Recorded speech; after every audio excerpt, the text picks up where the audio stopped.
O eto mga kadonatics, Erwin Tulfo, mukhang nag-iba yung ihip ng hangin mga kadonatics. Bakit biglang aktibo ngayon sa pag-iimbestiga sa flood control project? Wow! Ewan ko mga kadonatics, anong nangyari? Alam naman natin na maraming congressman na involved dito mga kadonatics sa flood control. Alam din natin mga kadonatics na best friend niya si Tamba. Na isang crocodile sa kamara mga kadonatics. So, I don't really understand bakit nag-iba yung ihip ng hangin. Ako, beware tayo. Baka, may mga tactics na naman sila. Parang chess lang mga kadonatics. Tactical lang pala para ma-checkmate tayo. Eto, panoorin natin mga kadonatics. Thank you. 545.64 billion pesos of flood control. This is nothing less than a grand robbery of our nation. Tama! Sa salitang kalye, pagnanakaw to the max. DPWH officials, contractors, and their cohorts in public office need not explain anymore because we already have an answer why year after year flood waters still drown our communities while their bank accounts are flooded with taxpayers' money. Bago pa man may sakatuparan ang isang proyekto, hinihinga na po ng 20 hanggang 25% na komisyon ang mga kontratista. Grabe. Masaklap po ng ilang mga politiko. Yan po ang dahilan kung bakit substandard o palpak ang mga proyekto at karamihan ay ghost projects na. Ang sistemang ito dumadaan mula sa politiko, undersecretaries, regional director, district engineer hanggang sa project engineers. At sa bawat opisyal na dadaanan pa ng flood control project na ito ay nakakaltasan pa ito ng 2 hanggang 5%. Halimbawa, kung ang proyekto ay pinondohan 100 milyon, nasa 40 to 30 milyon na lang po ang halaga nito pag nagawa na dahil sa mga komisyon o kickback simula sa itaas hanggang sa ibaba. At kadalasan ay ghost project na lang ang flood control. No. Let me ask. Kaya pala, now I understand mga kadonatics. I mean, nangyayari talaga yan even noon pa.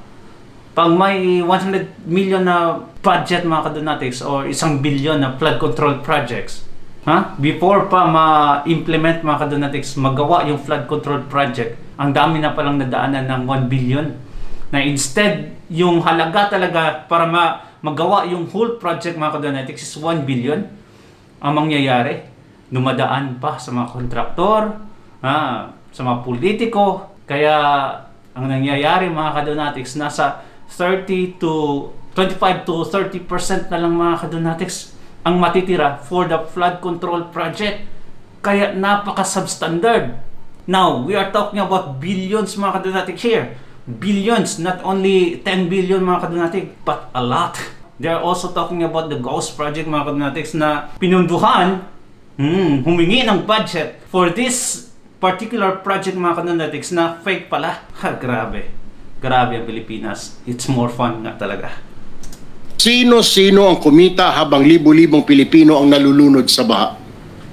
Mr. Chair, we cannot hide behind technicalities anymore.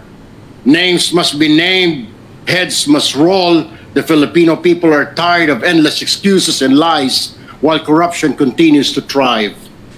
Ilan sa mga government projects ng DPWH ay sila mismo ang gumagawa o tumitira nito na kung tawagin nila ay in-house construction.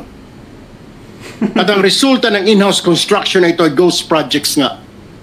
Ilan kasi sa mga opisyal dyan ay mga kontratista o di kaya mga construction company.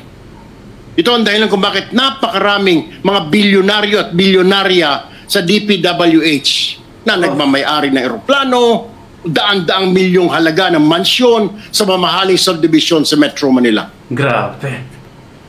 May kasama pa pong kasino. At kapag natalo sa kasino o sa sabong, hindi niya nararamdaman kahit milyon ang talo.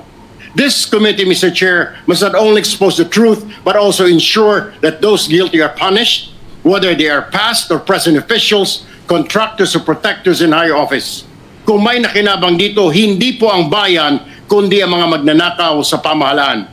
And today, this Blue Ribbon Committee, Mr. Chair, shall make sure that this is the day of reckoning. Tamaan na po ang tamaan, kaibigan, kasamahan, kamag-anak o matataas na opisyal. Justice must be served. Maraming salamat, Mr. Chair. Sana totoo yung mga pinagsasabi mo, Erwin Tulfo, kasi Last time lang ha, if I remember correctly mga kadonatics, binanatan mo palagi si Sara Duterte, si Inday Sara. At alam naman natin mga kadonatics na matino ang mga Duterte. And I really hope mga kadonatics na by heart yung mga sinasabi niya dito. At may mananagot talaga sa mga flood control project. Kaya palang nangyayari ngayon mga kadonatics, yung ibang congressman, bilyonaryo, have their own construction company. Sila lang nangongontract mga kadonatics. Okay, kami nang gagawa nito. Yung company ko na lang gagawa nito. Bigyan nyo kami ng ganitong budget.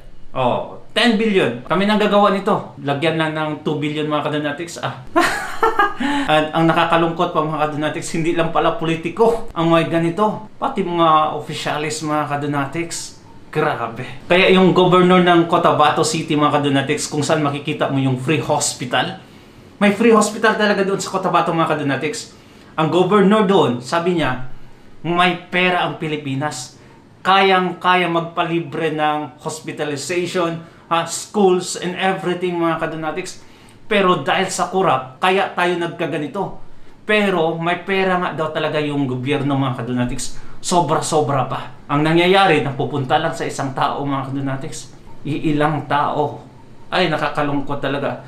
Karamihan sa atin mga kadonatics, so walang-wala talaga. Nakakalungkot ang Pilipinas. I hope mga kadonatics na magbago pa ang Pilipinas. Kasi wala naman tayong mapupuntahan kundi ang mahal natin Pilipinas.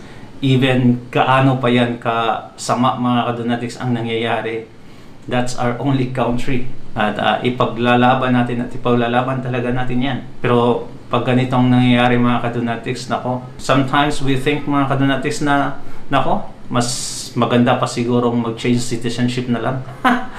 Ay nako, and yeah, naisip ko din yan. Well, anyway mga kadonatics, comment down below on your opinions. We will read it.